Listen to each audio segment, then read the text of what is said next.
اتنا عرصہ گزرنے کے بعد بھی تمہارے اندر ذرا تبدیلی پیدا نہیں ہوئی۔ یاسمین نے شکایتی نظروں سے زاہدہ کو دیکھا۔ ہمیں اپنے بچوں کی بھلائی کو مد نظر رکھنا چاہیے، اور میں سمجھتی ہوں دونوں گھر کے بچے ہیں، دیکھے بھالے، پھر اعتراض نہیں ہونا چاہیے آپ کو، اور اگر ہے بھی تو معاملہ رفع دفع کریں۔ زاہدہ نے حتمی طور پر اپنی رائے دے دی۔ ٹھیک ہے، معاملہ ختم سمجھیں، میں بھی علی کو فون کرتی ہوں کہ میں نے فریہ سے اس کا رشتہ پکا کر دیا ہے۔ آپ خوش رہے بھابھی، اب یہ معاملہ آپ کا ہے، ہمارا نہیں، اور پلیز فریہ کے لیے اب کوئی غلط بات کی یا کچھ اور کہا تو یہ یاد رکھیے گا کہ وہ میری بھتیجی ہے، میرے مرحوم بھائی کی نشانی میرا خون ہے، مزید کچھ سن نہیں سکوں گی اس کے بارے میں، صرف وہی تمہارا خون ہے۔ یاسمین نے شکوہ کیا۔ نہیں، سبھی میرا خون ہے، لیکن ان کی آپ صرف اپنی اولاد سمجھتی ہیں۔ وہ طنز سے مسکرائیں۔ اور غلطی خلیل بھائی کی ہے کہ انہوں نے سارا ہولڈ آپ کو دے دیا ہے، اور اسی لیے آپ ہر اچھا برا فیصلہ اپنی مرضی سے کرتی ہیں، خود سنتی ہیں نہ سمجھتی ہیں۔ بیوی کو اتنے ہی اختیار دینے چاہیے جتنے کی وہ حقدار ہے۔ اور معاف کرنا بھابھی، کبھی پیچھے مڑ کر دیکھیں، کیا آپ آج جس حیثیت میں ہیں، آپ کا میکا آج بھی کسی حیثیت میں ہے؟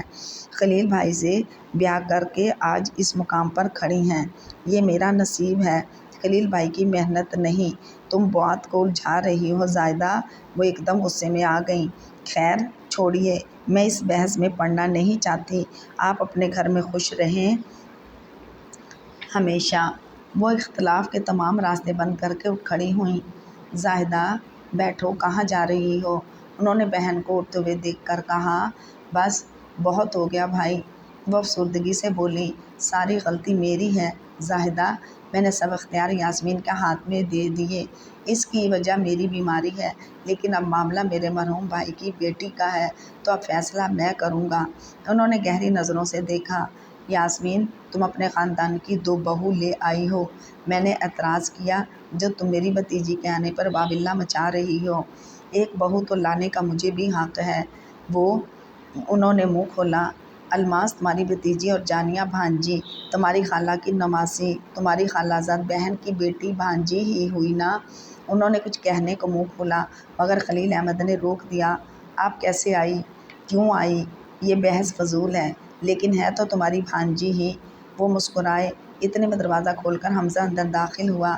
یہ میرا پاسپورٹ ہے اور میں فاران جا رہا ہوں، اگر آپ لوگ ہٹ درمی سے کام لے رہے ہیں تو میں بھی اتنا ہی ضدی ہوں۔ برخوردار دھیرج، کہیں جانے کی ضرورت نہیں ہے، وہی ہوگا جو تم چاہو گے۔ کیا؟ اس نے حیرانی سے بابا جانی کو دیکھا۔ وہ بے یقینی سے ان سب کو دیکھ رہا تھا۔ فریہ کو اس کی شریک سفر بنانے کے لیے ہاں کہہ دی گئی تھی۔ اس کا دل چاہا کہ اتنا ہنسے کہ سارے درخت، پھول، ہوا، چاندنی سب ہنسنے لگیں، اس کے ساتھ جھومیں، اس کی خوشی بانٹیں۔ ابھی حمزہ نے اسے خوشخبری سنائی تھی۔ وہ شادی مرگ کی کیفیت میں بیٹھی تھی۔ چاروں طرف سوائے حمزہ کی سرگوشیوں کے کوئی آواز نہ تھی۔ اس نے سکون سے آنکھیں بند کیں تو حمزہ کا سراپا وہ تصویر پر ہلچل مچا گیا۔ ہماری لگن سچی تھی حمزہ، ہم نے ایک دوسرے کو جیت لیا۔ خوشی اس کے روم میں بس گئی تھی۔ اس وقت گیٹ زور سے کھلا۔ اس نے ہڑبڑا کر اس کی طرف دیکھا تو سعدیہ، فائزہ اور جانیہ اندر آئے۔ آتے ہی انہوں نے گویا ہلہ بول دیا۔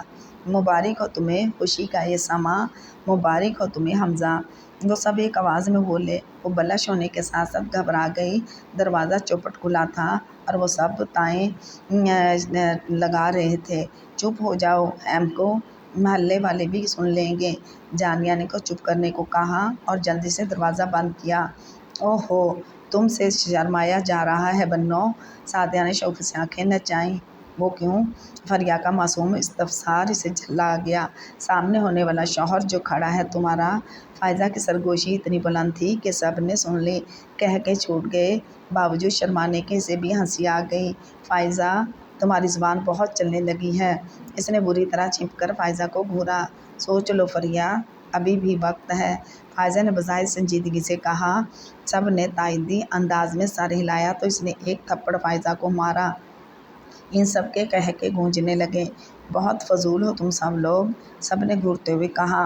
اے لو، کر لو بات، حمزہ بھی فضول ہو گیا۔ ابھی سے یہ دن آ گیا، ابھی تو بات پکی ہوئی ہے۔ اور فائزہ نے لبوں پر انگلی رکھتے ہوئے حیرت سے آنکھیں پٹ پٹائیں۔ میں نے حمزہ کو کچھ نہیں کہا، لگائی بجھائی مت کرو۔ ہاں ہاں، فریہ نے واقعی کچھ نہیں کہا ہے تم لوگوں کو، حمزہ نے فریہ کی طرف آنکھ دبا کر کہتے ہوئے کہا۔ او نو، بری بات، سسرالیوں کی اس طرح بے عزتی نہیں کرتے فریہ، یہ تمہارے ہونے والے مجاز خدا کے عزیز ترین اور قریب ترین بھابھی اور بہنیں ہیں، ان کی عزت و تکریم فرض ہے تم پر۔ جانیہ بیچ میں کود پڑی تو فریہ نے شرمندگی سے سر جھکا لیا۔ سوری بھابھی، تو نو پرابلم نند صاحبہ، بلکہ دیورانی صاحبہ تو ڈھیر ساری شرم ایک دم ہی اس پر حاوی ہو گئی۔ اس نے لجا کر چہرہ ہاتھوں میں چھپا لیا تو ان کے لبوں پر آسودہ مسکراہٹ کھل گئی۔ یاسمین بیگم سوچوں میں گم بیٹھی تھیں۔ ان کو شکست ہو گئی تھی۔ اگر خلیل احمد درمیان میں نہ آتے تو کوئی ان سے اپنی بات نہیں منوا سکتا تھا، لیکن یہ ان کی بھول تھی۔ حمزہ کے سامنے ان کو گھٹنے ٹیکنے پڑتے، حمزہ اپنی ہی منواتا، چاہے کچھ بھی ہو جاتا، وہ بھی ان ہی کا بیٹا تھا۔ خیر، اب جیت حمزہ کی ہو گئی تھی۔ انہوں نے بہت سوچ سمجھ کر بھابھی کو فون کیا۔ آسیہ بھابھی، کیسی ہیں آپ؟ انہوں نے ٹوٹے ہوئے لہجے میں کہا۔ میں ٹھیک ہوں، مگر آپ کیوں اتنے نڈھال لہجے میں بول رہی ہیں؟ خیریت تو ہے نا؟ ہاں، خیریت ہی سمجھو یا نہیں؟ کیا مطلب؟ پھر یاسمین نے بھابھی کو سب کچھ بتا دیا۔ میں ایسا نہیں چاہتی اور جتنا زور لگا سکتی تھی لگا لیا، لیکن کامیاب نہیں ہو سکی۔ شکر کرو کہ ہم دونوں کے علاوہ کسی کو کچھ معلوم نہیں، ورنہ بہت سبکی ہوتی۔ مجھے معاف کر دو آسیہ بھابھی، ایک دم ہی رو دیں۔ میرا قصور نہیں ہے، لیکن میں شطرنج کی بازی ہار گئی ہوں، معافی چاہتی ہوں۔ کیوں پریشان ہیں؟ میں ان لوگوں میں سے نہیں کہ اس بات پر رشتے ناطے توڑ کر بیٹھ جاؤں۔ جوڑے تو آسمانوں پر بنتے ہیں، ان دونوں کا نصیب نہیں تھا۔ انہوں نے یاسمین کو حوصلہ دیا تو ان کے ذہن سے بوجھ اتر گیا اور خود کو بہت ہلکا پھلکا محسوس کرنے لگیں، ورنہ وہ تو بہت شرمندہ تھیں، لیکن آسیہ نے ان کو شرمندگی سے بچا لیا تھا۔